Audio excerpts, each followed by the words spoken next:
അഴീക്കോട് അഴിമുഖത്തു നിന്നും ഒരു മത്സ്യബന്ധന യാനങ്ങൾ പോലും കടലിൽ ഇറങ്ങിയില്ല. കേന്ദ്ര സർക്കാരിന്റെ മത്സ്യത്തൊഴിലാളികളോടുള്ള ദ്രോഹത്തിനെതിരെ സംയുക്ത മത്സ്യത്തൊഴിലാളി യൂണിയൻ സംഘടിപ്പിച്ച തീരദേശ ഹർത്താൽ അക്ഷരാർത്ഥത്തിൽ തീരദേശത്തെ നിശ്ചലമാക്കി. പുലർച്ചെ മുതൽ മത്സ്യവിതരണ തൊഴിലാളികളുടെ മീൻ എന്ന വിളി കേട്ട് ഉണരാറുള്ള ഗ്രാമങ്ങളിൽ ഇന്നു മുഴുവൻ അനുബന്ധ തൊഴിലാളികളും ഹർത്താലിൽ പങ്കുചേർന്നു. ജില്ലയിലെ എല്ലാ ഹാർബറുകളും നിശ്ചലമായി. മത്സ്യവുമായി പോകുന്ന ഒരൊറ്റ വണ്ടികൾ പോലും നിരത്തിലിറങ്ങിയില്ല.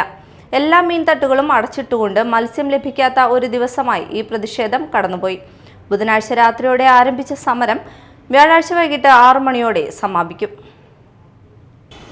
ഈ മേഖലയെ പിടിച്ചുകുലുക്കുന്ന ഒരു സംഭവത്തെയാണ് ഈ സമരം അഭിസംബോധന ചെയ്യുന്നത്. നമ്മൾ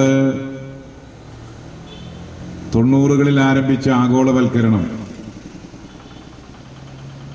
എല്ലാം തീരെഴുതുന്ന തലത്തിലേക്കാണ് എത്തിയത്.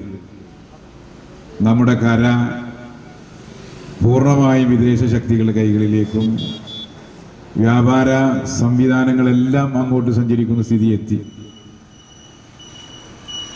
കായലെത്തി, കരയെത്തി, കാടെത്തി. ഇപ്പോ കടലെത്തി. കടലിലേക്ക് കണ്ണും നട്ടിരുന്ന മത്സ്യത്തൊഴിലാളിയെ കുറിച്ച് കേട്ടിട്ടുണ്ട്.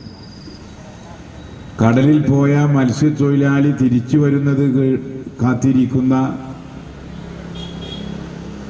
മത്സ്യത്തൊഴിലാളിയുടെ സഹധർമ്മിണിയുടെ കുടുംബക്കാരുടെ സങ്കടങ്ങളുടെ ആപലാതികളുടെ കഥകൾ, സിനിമകൾ എല്ലാം നമ്മൾ കേട്ടിട്ടുണ്ട്.